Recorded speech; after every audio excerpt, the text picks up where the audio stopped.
Yo, welcome in. Today I'm going to be showing you how to make sure that your cold emails land in the primary inbox of your prospects so you can actually crush your meetings. Because obviously, if your cold email deliverability is bad, if you're in the spam folder, it doesn't really matter how good your campaign is, doesn't matter how good your offer is, or doesn't matter how good your list is, you are going to be getting zero responses and you're not going to be making any money.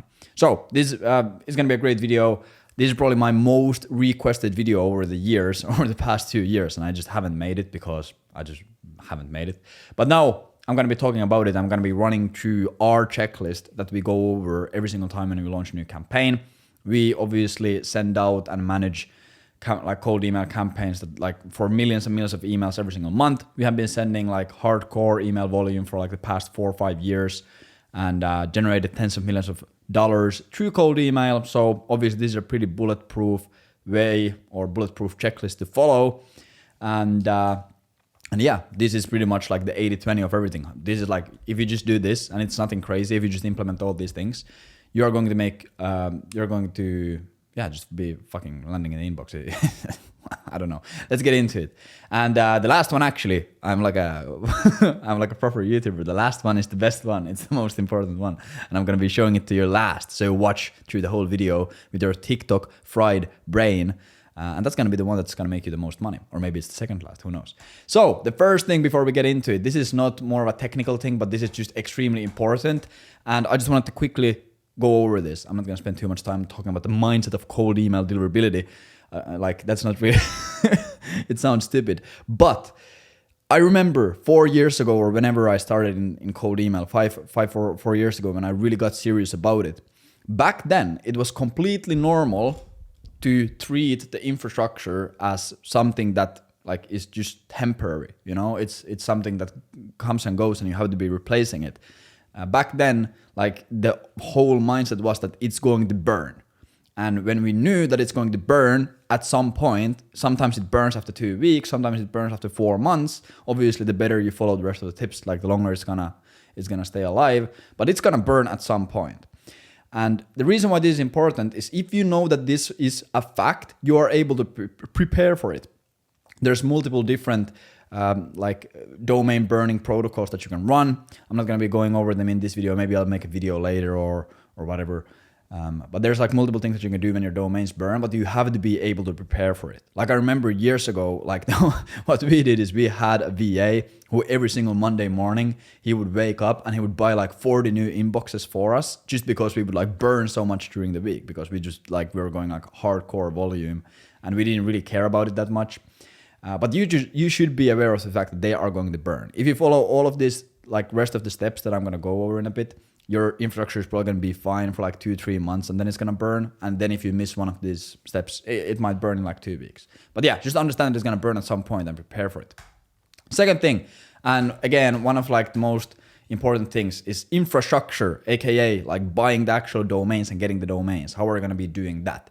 There's obviously a bunch of different opinions about this. There has been a lot of different best protocols over the years, but at least in 2025, what we are doing is we are buying inboxes from Google Workspace resellers, and we are doing one domain for 3 inboxes each. So we are, for example, if we want to do 90 inboxes, we are doing like 30 domains, blasting three inboxes for each, and yeah, that's pretty much it. We are sending like 15 to 20 emails per inbox. You know, so if you want to do whatever, you can make the math. But yeah, one domain, 3 inboxes, 15 emails each. So one domain is sending 45 each. Right now, we are getting our domains from premium inboxes. So this has been like really good for us for the whole 2025. We are buying a lot of inboxing from these guys. They have really good deliverability, really good domains, really good customer service. So this is a free shout out. I don't have an affiliate code to give you, but we are working with these guys. Again, it could be the case that in 2 weeks they could like burn down and their shit could be back. So I'm not saying that this is going to be forever the best pet, but this is what we have been running for the last or the whole year. And we just buy domains from GoDaddy.com domains, always buy .com domains. and then just crush 3 inboxes each. And they have like a really nice service. They will set it up for you. They will go into your account and put it all there. Again, not a paid shout out, unfortunately. Maybe the premium inbox guys can send me a bit of money if you're seeing this, but that's what we are using. And we have seen that like aging the domains is extremely beneficial nowadays. So the most ideal case is you let the domains just chill in warm up for 30 days before you start sending. You can start sending after 14 days, but if you can go 30 days, it's gonna last longer and you're gonna have better deliverability. So like that's the best case. Like get domains, warm them up for 30 days, and that's gonna fucking crush. Obviously, we don't always do that, and it's still fine if you follow the rest of the steps, but that's like ideal. Also, we are mainly just ripping Google Workspace and just sending to all, like we are sending to Outlook, we are sending to Google, and it has been completely fine. If you are targeting like a really Outlook heavy niche, so let's say you're targeting like enterprise companies in the US, which generally is more Outlook heavy, you can also go for some Outlook based inboxes from different resellers. And there's also sometimes if you're in a massive rush, we for example have used it's called Upscale. We bought like pre-warmed domains from them, which is also pretty fine. But yeah, like 90% of the case, we're just getting premium inboxes and ripping that structure, and it has been working completely fine. Sending 15 emails a day per inbox. Next thing, spin tags. Like holy shit, this is important. Wait, how can I? Yeah, spin tags. This is super key. So every single time when you have your copy, you have to spin tags the fuck out of it. So hypothetically, let's say that this was your cold email that you wanted to send out. Hey Joe, I wanted to reach out because I saw your LinkedIn post about your podcast. We help Norwegian accounting companies make hella bread giga fast using cold email and all that stuff. Let me know if you want to buy this. Thanks, Leevi, Eerola, G-Unit Records. So let's say hypothetically, this was your email. I didn't want to take the time out and write out a proper email, and I also didn't want to expose any of our other ones that are like working well. So you take this email and you spin tax it. So you spin tax it. So for example, you can use, like we have this like ChatGPT like thing that Emil has made that works really well, but you can also do this manually, or you can just do this through ChatGPT, or there's a lot of spin taxing tools online. You give it to the spin tax tool that you're using, and it's gonna run it through like the whole spin taxing structure. So, and you also want to have your signature spin taxed. Boom. So what you do is you put this in. Oh, let me see. Yeah, you put this into the cold email campaign like this, right here. You put this into the cold email campaign, boom. And you make sure that you take the signature as well, like this.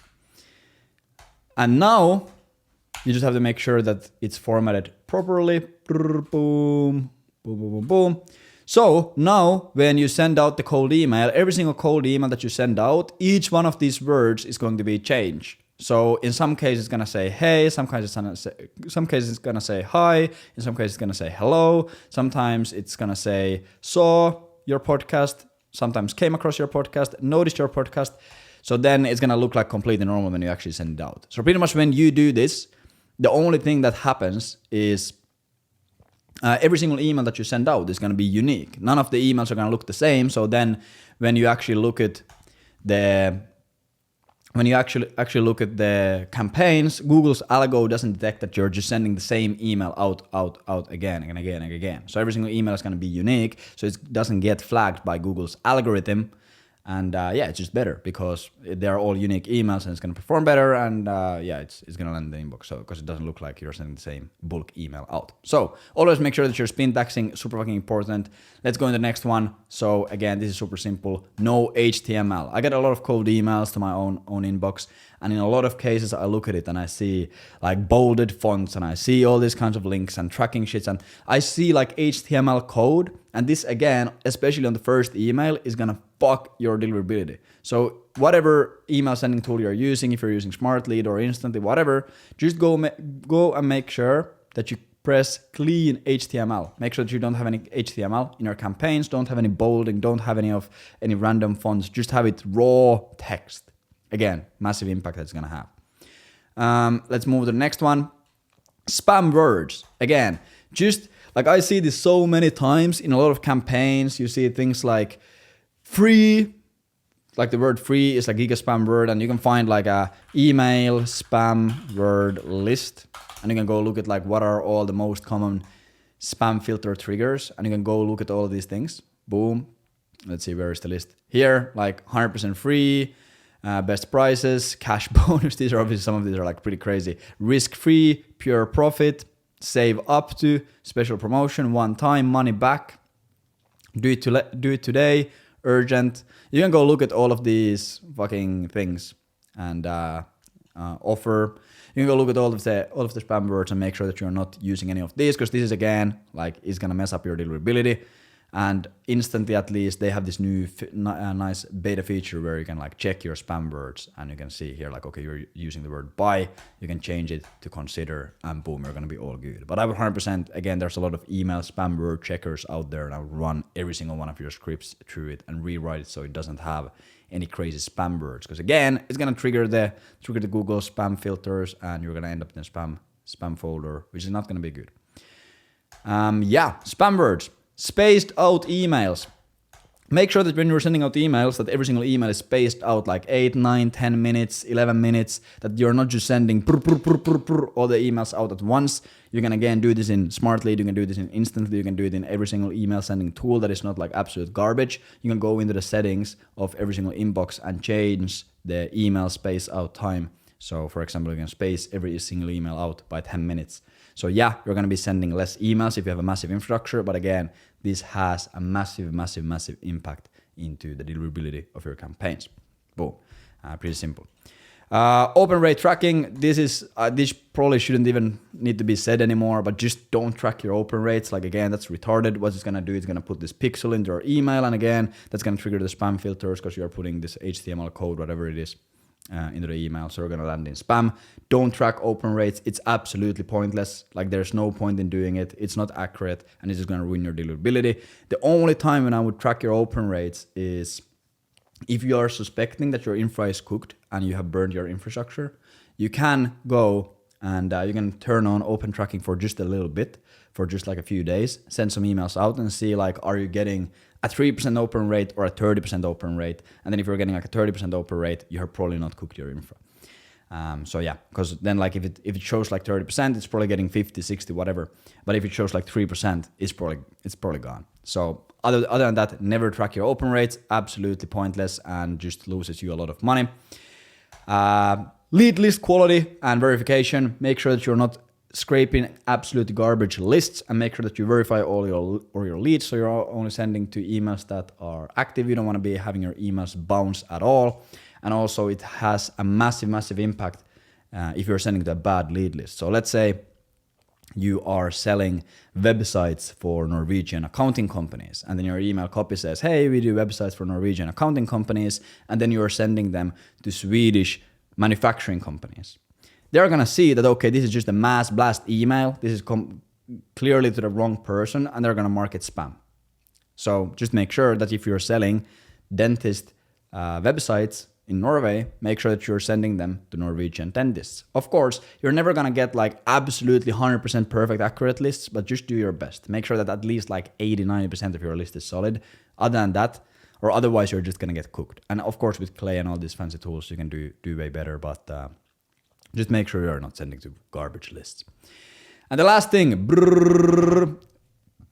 maybe you have been waiting for this whole video. Most important thing that you can do for your cold email deliverability that has the massive biggest impact is the list and is the copy good? And I think we already talked about the list. So is the copy good? So if you run a killer campaign, if your campaign is actually good, what's gonna happen is you're gonna have more responses. And this is gonna be a really strong and good indicator to the Google's algorithms. So make sure that whatever you are selling, whatever you're pushing on your cold email campaigns, that it's actually a good campaign, you have low friction, you have maybe a good lead magnet, or the offer is just good and it's well targeted and you have done your research and you actually understand what you're selling. Because no matter if you do all of these things, and you understand everything and you've done everything perfectly, if you run like a garbage offer that no one wants to buy, people are gonna fucking mark you spam. And once you get marked spam even a few times, boom, that inbox is cooked and that domain is cooked. So make sure that your campaigns are actually good. And of course, again, I understand in the beginning if you're just trying to figure it out and you're practicing and you're sending out your first few email campaigns, not all of them are going to be good, and be aware of that. You're probably going to burn your info faster if that's the case. But again, that's the name of the game. That is the cost of doing business.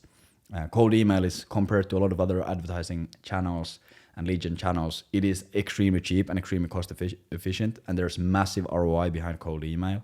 So don't cry when your info burns. That's just the cost of doing cold email. And as long as you are not absolutely retarded, you follow all the best practices, you're still gonna get a massive return on your investment. So yeah, do that. Of course, if you want to dial in harder on cold email, check out Agent Velocity from the link in the description. Check out my newsletter, all that stuff. And yeah, I'll see you on the next one. Take care. Bye.